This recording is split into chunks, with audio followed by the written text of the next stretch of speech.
As you may know, I recently did a video discussing the importance of having Zhou Qi and Ding Yanyu Hong in the Summer League, and it was easily my most popular video. Now you might be wondering, am I the type to follow up on a video like that and try and milk my 15 seconds of relevancy? Do you know me?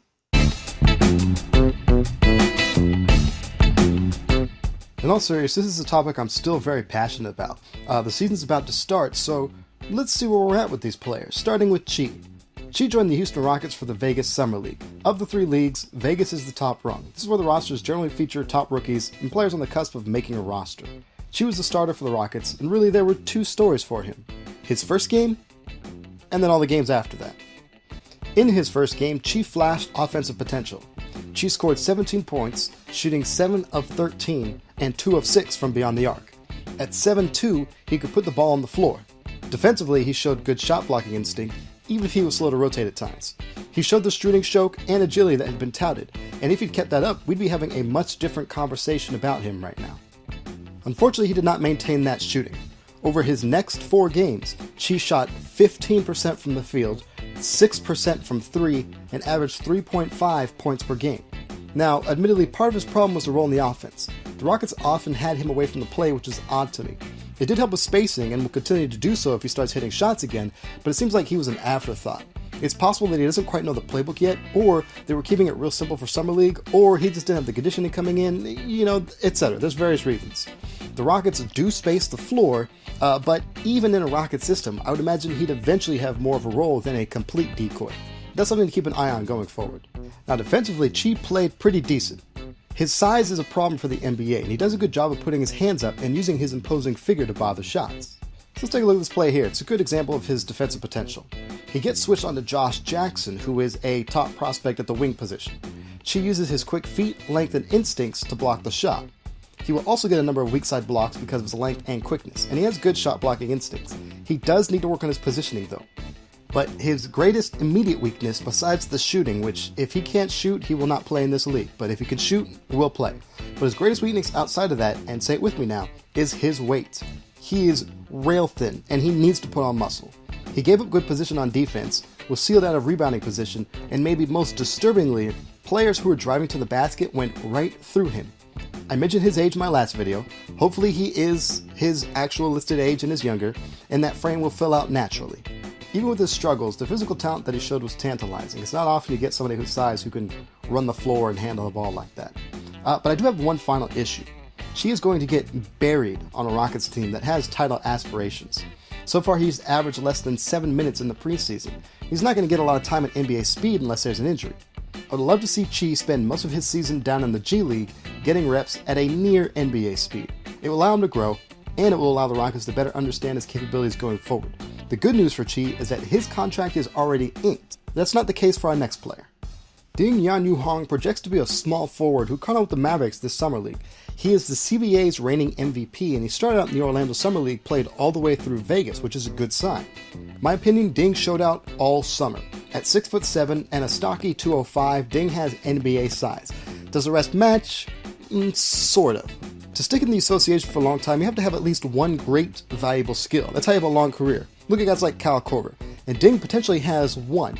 He gets to the bucket. I'm going to show my ignorance here, but I've personally never seen a Chinese wing play so aggressively at this level. If you know any, let me know in the comments below, please. Ding plays with an absolute fire that's very refreshing to see. Now, from what I understand, Ding's shooting percentages were up in the Summer League from his regular season stats. Whether that's a sample size error or an actual improvement is irrelevant to me at this point. He finished nicely at the rim as well, but again, that's not quite as important, but more important to me, his driving draws fouls. On a per 36 basis, he averaged 6.6 free throw attempts, which is really good. He also has decent vision and can put pressure on the defense by learning to drive and kick better. Ding gives a hell of a lot of effort on the other side of the ball too. He uses his motor to fly around and stick on the ball. If defense is a mindset, Ding has the right one, but he does need to play smarter and more within himself at times. Here he just gives up a bad foul. Here he is stretching, and he forgets to box out.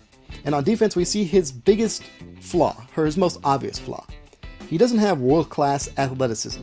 An issue for someone who'll be matching up with maybe the singularly most athletic position in the world of sports, NBA small forward. If this guy can go right by him, he will not be able to handle the likes of LeBron, Kawhi, George, and so on. The good news here is that his effort will keep him on the floor so long as he gets smarter about it. Offensively, his athleticism doesn't hurt him because he's really, really good with angles. He reminds me a little bit of Kyle Anderson from the Spurs. Unfortunately, Ding did not make a big enough impact for the Mavericks. He might have earned a two-way contract and spent a long time in the G League, but rumor has it that he would only leave the CBA for a guaranteed contract. Now, that makes sense because the CBA is growing in popularity, and to be a domestic star in a league during that process is a big deal, and they need someone like him in the league.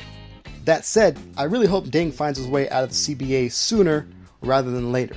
No disrespect to the CBA, but he needs better competition. The G League would have been best for him, and I hope in a couple of years he decides he's done enough for the CBA, and he feels comfortable leaving the league, and he can grind toward the NBA with no regrets.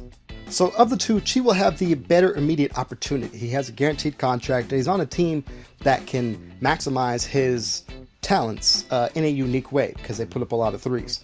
That said, Ding is exactly what the NBA needs. He is a tough-nosed wing from China that would be a star almost immediately, as evidenced by the fact that he was maybe the most popular player in Vegas Summer League. Yes, that means more popular than Lonzo Ball, Dennis Smith Jr., De'Aaron Fox, etc., etc.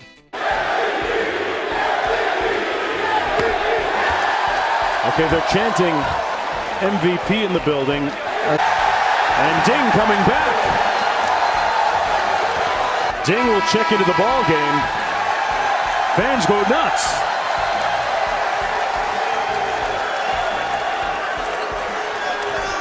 He is the perfect candidate to be embraced by the NBA community. And in a perfect world, both Chi and Ding would be spending this season getting reps in the G League. As it stands now, Chi might have that opportunity. Ding's future is a little bit more unclear. It's my hope that soon Ding will have a chance to play at a higher level, be it in the G League or even in another international league. And soon we may once again have a Chinese star in the NBA. Thank you for joining me, and remember, if you can't say anything nice,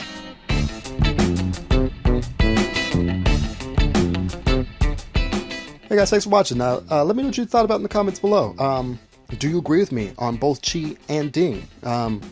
Maybe people who are more knowledgeable about the CBA, let me know what you guys think about these players since you might have seen them, or what do you think about Ding going back to the CBA? What do you think about his prospects going forward?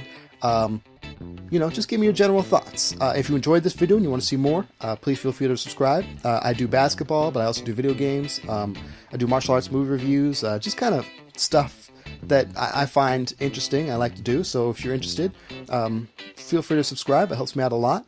And as always, I hope you guys enjoyed. Thank you very much. And until next time.